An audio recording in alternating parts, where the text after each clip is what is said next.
High command ನಿರ್ಧಾರಕ್ಕೆ ಬದ್ಧ, high command ನಿರ್ಧಾರಕ್ಕೆ ಬದ್ಧ, ಹೈಕಮಾಂಡ್ ನಿರ್ಧಾರಕ್ಕೆ ಬದ್ಧ. ಬದಲಾಗಿದೆ ಸಿಎಂ ಸಿದ್ದರಾಮಯ್ಯ ವರಸೆ. ಹೌದು, 5 ವರ್ಷ ನಾನೇ ಬಜೆಟ್ ಮಂಡಿಸ್ತೀನಿ, 5 ವರ್ಷ ನಾನೇ ಮುಖ್ಯಮಂತ್ರಿ ಆಗಿರ್ತೀನಿ ಅಂತ ಸಿದ್ದರಾಮಯ್ಯನವರು. ನಮ್ಮಪ್ಪ 5 ವರ್ಷ ಮುಖ್ಯಮಂತ್ರಿ ಆಗಿರ್ತಾರೆ ಅಂತ ಯತೀಂದ್ರ ಅವರು. ಸಿದ್ದರಾಮಯ್ಯನವರು 5 ವರ್ಷ ಮುಖ್ಯಮಂತ್ರಿ ಅನ್ನೋ ರಾಜಣ್ಣವ್ರ ಹೇಳಿಕೆಗಳು, ಸಿದ್ದರಾಮಯ್ಯ ಇಲ್ಲ ಅಂದರೆ ಕಾಂಗ್ರೆಸ್ ಇಲ್ಲ ಅನ್ನೋ ರಾಜಣ್ಣವ್ರ ಹೇಳಿಕೆ, ಇವೆಲ್ಲವೂ ಕೂಡ ನಡೀತಾ ಇತ್ತು. ಸ್ವತಃ ಸಿದ್ದರಾಮಯ್ಯ ಹೈಕಮಾಂಡ್ ನಿರ್ಧಾರಕ್ಕೆ ಬದ್ಧ ಅನ್ನೋ ಹೇಳಿಕೆ ಕಾಂಗ್ರೆಸ್ನಲ್ಲಿ ಮುಖ್ಯಮಂತ್ರಿ ಬದಲಾವಣೆಯ ಕೂಗಿಗೆ, ಲೆಕ್ಕಾಚಾರಕ್ಕೆ ಪುಷ್ಟಿ ಸಿಕ್ಕಿದೆ. ಡಿ.ಕೆ. ಶಿವಕುಮಾರ್ ನವೆಂಬರ್ 19ನೇ ತಾರೀಕಿಂದ ಶುರು ಮಾಡ್ಕೊಂಡ್ರು ಆಟನ. ಇಲ್ಲ, ನಾವು ಹಿಂಗೆ ಕೂತ್ರಾಗಲ್ಲ ಅಂತ. ಸೊ ಹಾಗಾಗಿ ತಂಡೋಪತಂಡವಾಗಿ ದೆಹಲಿಗೆ ಶಾಸಕರನ್ನ ಕಳಿಸಿದ್ರು, ಮೀಟಿಂಗ್ಗಳು ಮಾಡಿಸಿದ್ರು, ಹೇಳಿಕೆಗಳನ್ನ ಕೊಡಿಸಿದ್ರು. ಸಿದ್ದರಾಮಯ್ಯ ಪರ ಮಾತಾಡ್ತಿರೋದು ಸಿದ್ದರಾಮಯ್ಯ ಅವ್ರ ಮಗ ಯತೀಂದ್ರ ಮಾತ್ರ 5 ವರ್ಷ ಅಂತ. ಇವತ್ತು ಸುನಿಲ್ ಬೋಸ್ ಚಾಮರಾಜನಗರದ ಸಂಸದರು, ಸಿದ್ದರಾಮಯ್ಯ ಆಪ್ತ ಡಾಕ್ಟರ್ ಮಹದೇವಪ್ಪ ಅವರ ಮಗ ಪರಮೇಶ್ವರ್ ದಲಿತ ಸಿಎಂ ಆಗಲಿ, ಪರಮೇಶ್ವರ್ಗಾಗಲಿ ಅಂತಂದರೆ ಸಿದ್ದರಾಮಯ್ಯ ಟೀಮ್ ಕಂಪ್ಲೀಟ್ ಈಗ ಪರಮೇಶ್ವರ್ ಪರವಾಗಿ ಹೇಳಿಕೆಗಳನ್ನ ಕೊಡ್ತಾ ಇದೆ. ಇದರರ್ಥ ರೇಸಿಂದ ಸಿದ್ದರಾಮಯ್ಯನವರು ಔಟು, ಬದಲಾಗುವ ಲೆಕ್ಕಾಚಾರ ಗ್ಯಾರಂಟಿ, ಆ ಬದಲಾವಣೆ ಗ್ಯಾರಂಟಿ ಹಿನ್ನೆಲೆ ಆ ಜಾಗಕ್ಕೆ ಡಿ.ಕೆ. ಬೇಡ, ಪರಮೇಶ್ವರ್ ಬೇಕು ಅನ್ನೋ ಇವರ ಒತ್ತಾಯ. ಯಾವಾಗ ಸಿದ್ದರಾಮಯ್ಯ ಪಾಳಯದಲ್ಲಿ ಪರಮೇಶ್ವರ್ ಪರವಾಗಿ ಲಾಬಿ ಶುರುವಾಯಿತೋ ಉಳಿದವರು ಅಲರ್ಟ್ ಆದರು.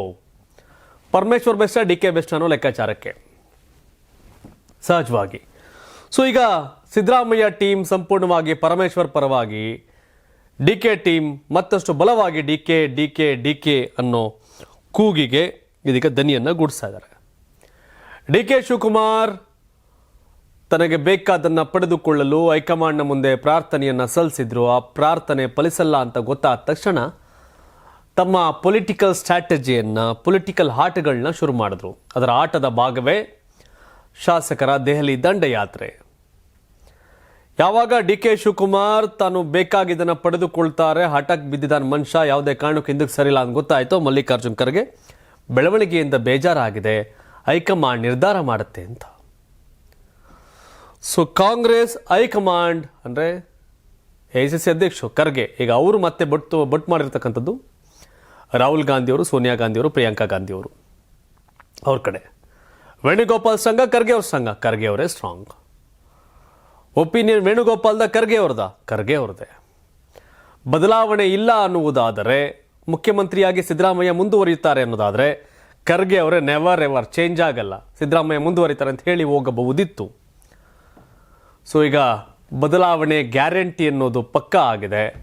ಆ ಜಾಗಕ್ಕೆ ಡಿ.ಕೆ. ಶಿವಕುಮಾರೇ ಅನ್ನೋದು ಬಹುತೇಕರ ಹೇಳಿಕೆ. ಆದರೆ ಸಿದ್ದರಾಮಯ್ಯ ಟೀಮ್ ಪರಮೇಶ್ವರ್ ಅವ್ರನ್ನ ಮುಂದೆ ಬಿಟ್ಟು ಪರಮೇಶ್ವರ್ ಆಗಲಿ ಅಂತ ಸತೀಶ್ ಜಾರಕಿಹೊಳಿ ಅವರು, ಪರಮೇಶ್ವರ್ ಆಗಲಿ ಅಂತ ಅಬ್ಬಯ್ಯ ಪ್ರಸಾದ್ ಅವರು, ಪರಮೇಶ್ವರ್ ಆಗಲಿ ಅಂತ ಸುನಿಲ್ ಬೋಸ್ ಅಂದರೆ ಮಹದೇವಪ್ಪ ಅವ್ರ ಹೇಳಿಕೆನೇ ಅದಲ್ಲ. ಸೊ ಒಟ್ಟಾರೆಯಾಗಿ ಸಿದ್ದರಾಮಯ್ಯ ಟೀಮ್ ಪರಮೇಶ್ವರ್ ಬೆನ್ನಿಗೆ ನಿಂತಿದೆ, ಪರಮೇಶ್ವರ್ ಮುಖ್ಯಮಂತ್ರಿ ಆಗಲಿ ಅಂತ. ಆದರೆ ಸಿದ್ದರಾಮಯ್ಯ ಟೀಮ್ ಪರಮೇಶ್ವರ್ ಬೆನ್ನಿಗೆ ನಿಂತ ತಕ್ಷಣ ಅದು ಸಾಧ್ಯವೇ ಅಂದರೆ ಇಲ್ಲ. ಸಹಜವಾಗಿ ದಲಿತ ಮುಖ್ಯಮಂತ್ರಿ ಆಗಬೇಕು ಅನ್ನೋ ಕೂಗಿಗೆ ಮತ್ತಷ್ಟು ಪುಷ್ಟಿ ಸಿಕ್ಕಂತಾಗಿದೆ ಈ ಬೆಳವಣಿಗೆ. ಈ ಕೆಲಸ ಮಾಡೋದಾಗಿರೋ ಅವತ್ತೇ ಮಾಡ್ಬೋದಾಗಿತ್ತು ಸಿದ್ದರಾಮಯ್ಯನವರು. ಯಾಕೆಂದರೆ 2013 ಪರಮೇಶ್ವರ್ ಮುಖ್ಯಮಂತ್ರಿ ಆಗಬೇಕಾಗಿತ್ತು. ಅವತ್ತು ಅವ್ರು ಆಗಲಿಲ್ಲ, ಅವ್ರ ಜಾಗಕ್ಕೆ ಇವರಾದರು. ಬಟ್ ಅವತ್ತಿನ ಹೊಡೆತ, ಅವತ್ತಿನ ಲೆಕ್ಕಾಚಾರವನ್ನು ತಪ್ಪಿಸಿಕೊಳ್ಳಲು, ಆ ಕಳಂಕದಿಂದ ಹೊರಬರಲು ಸಿದ್ದರಾಮಯ್ಯವರು ಮುಂದಾದಂದು ಕಾಣ್ತಿದೆ. ಬಟ್ ಆದರೆ ಹೈಕಮಾಂಡ್ ಈಗ ಈ ಮಾತನ್ನು ಪರಿಗಣಿಸ್ತಾರ ಅನ್ನೋದು ದೊಡ್ಡ ಪ್ರಶ್ನೆ. ಯಾಕಂದರೆ ಸಿಎಂ ರೇಸಲ್ಲಿ ಚುನಾವಣೆ ಫಲಿತಾಂಶ ಬಂದಾಗ 2023ರಲ್ಲಿ ಇದ್ದಿದ್ದು ಸಿದ್ದರಾಮಯ್ಯ ಮತ್ತು ಡಿ.ಕೆ. ಶಿವಕುಮಾರ್. ಇಷ್ಟು ದಿನ ಇವರಿಬ್ಬರು ನಡುವೆ ರೇಸ್ ನಡೀತಾ ಇದ್ದಿದ್ದು. ಸತೀಶ್ ಜಾರಕಿಹೊಳಿ ಟವಲ್ ಹಾಕಿರೋದು 2028ಕ್ಕೆ. ಸೊ ಹೀಗಾಗಿ ಪರಮೇಶ್ವರ್ ನಾನೇನು ಸನ್ಯಾಸಿ ಅಲ್ಲ, ಕೊಟ್ರೆ ತಗೋತೀನಿ, ಬೇಕು ಅನ್ನೋ ದಾಟಿಯಲ್ಲಿ ಅವರು ಕೂಡ ಹೇಳಿದ್ದಾರೆ. 13ರಲ್ಲಿ ನಾನು ಸೋತಿಲ್ಲ ಅಂದರೆ ಕತೆ ಬೇರೆ ಇರೋದು ಅಂತ ಕೂಡ ಹೇಳಿದ್ದಾರೆ. ಆದರೆ ಸಿಎಂ ಸ್ಥಾನವನ್ನು ಪಡೆದುಕೊಳ್ಳುವಲ್ಲಿ, ಸಿಎಂ ಕುರ್ಚಿಯನ್ನು ಪಡೆದುಕೊಳ್ಳುವಲ್ಲಿ, ಸಿಎಂ ಕುರ್ಚಿ ಏರುವಲ್ಲಿ ತುಂಬ ಪ್ರಯತ್ನ ದೊಡ್ಡ ಮಟ್ಟದ್ದು ಡಿ.ಕೆ. ಟೀಮಿಂದ ಆಗ್ತಿದೆ, ಡಿ.ಕೆ. ಶಿವಕುಮಾರಿಂದ ಆಗ್ತಿದೆ. ಬಟ್ ಈ ಬೆಳವಣಿಗೆ, ಕಳೆದ 4-5 ದಿನಗಳ ಬೆಳವಣಿಗೆಯನ್ನು ಗಮನಿಸಿದಾಗ ಸಿದ್ದರಾಮಯ್ಯನವರು ಕೆಳಗಿಳಿಯೋದು ಪಕ್ಕಾ ಆಗಿದೆ. ಆದರೆ ಆ ಜಾಗಕ್ಕೆ ರೇಸಲ್ಲಿ ಡಿ.ಕೆ. ಶಿವಕುಮಾರ್ ಮುಂದಿದ್ದಾರೆ. ಕಾರಣ ಸಿಎಂ ಸ್ಥಾನವನ್ನು ಪಡೆದೇ ತೀರಬೇಕು ಅನ್ನೋ ದಿಸೆಯಲ್ಲಿ ಡಿ.ಕೆ. ಶಿವಕುಮಾರ್ ಅವರ ಸಕಲ ಪ್ರಯತ್ನವೂ ಸಾಗಿದೆ. ಅವ್ರ ಮೇಲೆ ಯಾರು ಹೇಳ್ತಾರೆ ಶಾಸಕರಿಗೆ 50 ಕೋಟಿ ಕೊಡ್ತಾವ್ರೆ, ವಿಲ್ಲಾ ಕೊಡ್ತಾವ್ರೆ, ಹಂಗೆ ಮಾಡ್ತಾವ್ರೆ, ಹಿಂಗೆ ಮಾಡ್ತಾವ್ರೆ ಅಂತ. BJPಗರ ಆರೋಪಕ್ಕೆ ಯಾವುದೇ ದಾಖಲೆಗಳಿಲ್ಲ. ಸೊ ಹಾಗಾಗಿ ಕಾಂಗ್ರೆಸ್ಸಲ್ಲಿ ಮುಖ್ಯಮಂತ್ರಿ ಬದಲಾವಣೆ 100ಕ್ಕೆ 100ರಷ್ಟು ಸತ್ಯ ಸತ್ಯ ಸತ್ಯ. ಯಾಕೆಂದರೆ CM ಸ್ಥಾನದಲ್ಲಿ ಸಿದ್ದರಾಮಯ್ಯ ಮುಂದುವರಿಯುವ ಯುದ್ಧದಲ್ಲಿ ಅವರು ಶರಣಾದಂತೆ ಕಾಣ್ತಾ ಇದೆ.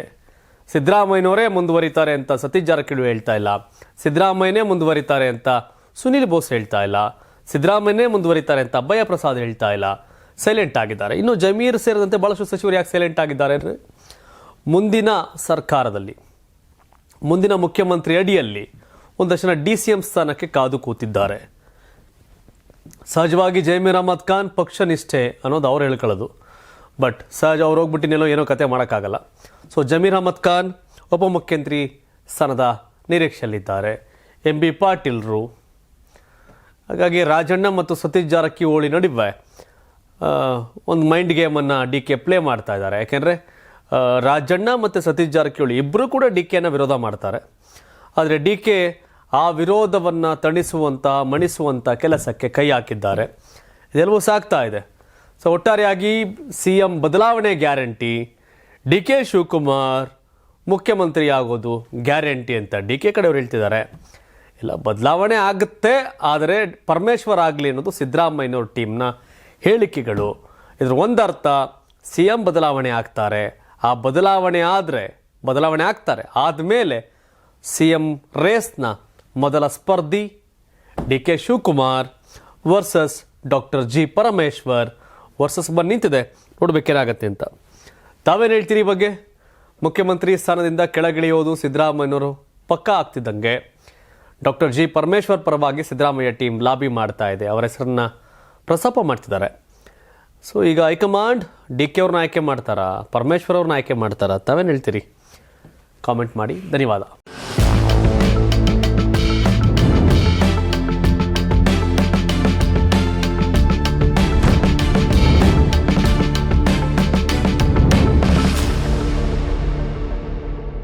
ನಿಮಗೆ ಮಾಧ್ಯಮದಲ್ಲಿ ಕೆಲಸ ಮಾಡುವ ಆಸಕ್ತಿ ಇದೆಯಾ? ಹಾಗಾದ್ರೆ ಕರ್ನಾಟಕ ಟಿವಿ ಡಿಜಿಟಲ್ ಮೀಡಿಯಾದಲ್ಲಿದೆ ನಿಮಗೆ ಒಳ್ಳೆಯ ಅವಕಾಶ. ಆಯ್ಕೆಯಾದವರಿಗೆ ಉಚಿತ ತರಬೇತಿ ಕೊಡ್ತೀವಿ. ತರಬೇತಿ ನಂತರ ಕೆಲಸ ಮಾಡುವ ಅವಕಾಶನೂ ಕೊಡ್ತೀವಿ. ಈ ಕೂಡಲೇ ನಿಮ್ಮ ಮಾಹಿತಿಯನ್ನ ಮೇಲ್ ಮಾಡಿ. ತುಂಬಾ ದಪ್ಪ ಇದ್ದೀರಾ? ಅದರಲ್ಲೂ ಯಾವುದೇ ಸೈಡ್ ಎಫೆಕ್ಟ್ ಇಂದ ಸಣ್ಣ ಆಗ್ಬೇಕಾ? ಎಷ್ಟೋ ಜನ ಹೇಳ್ತಾ ಇದ್ರಿ, ಸರ್ ನಾನು ಜಿಮ್ಗೆ ಹೋಗ್ತಾ ಇದ್ದೀನಿ ಆದ್ರೂ ಸಣ್ಣ ಆಗ್ತಾ ಇಲ್ಲ ಸರ್, ವರ್ಕೌಟ್ ಮಾಡ್ತಾ ಇದ್ದೀನಿ ಆದ್ರೂ ಸಣ್ಣ ಆಗ್ತಾ ಇಲ್ಲ ಅಂತ ಹೇಳ್ತಾ ಇದ್ರಲ್ಲ. 100% ಯಾವ ಜಿಮ್ಗೂ ಹೋಗ್ದಂಗೆ ವರ್ಕೌಟು ಮಾಡ್ದಂಗೆ ನೀವು ಸಣ್ಣ ಆಗ್ಬೋದು. ಪ್ರತಿದಿನ ಬೆಳಿಗ್ಗೆ ಸಂಜೆ 2 ಟೈಮ್ ನಮ್ಮ ಜೀನಿ ಸ್ಲಿಮ್ ನ ಯೂಸ್ ಮಾಡಿ ಯಾವುದೇ ಸೈಡ್ ಎಫೆಕ್ಟ್ ಇಲ್ದಂಗೆ ನೀವು ಸಣ್ಣ ಆಗ್ತೀರಾ. ಯಾಕೆಂದ್ರೆ ಜೀನಿ ಸ್ಲಿಮ್ ಒಂದು ಉತ್ತಮ ಆಹಾರ.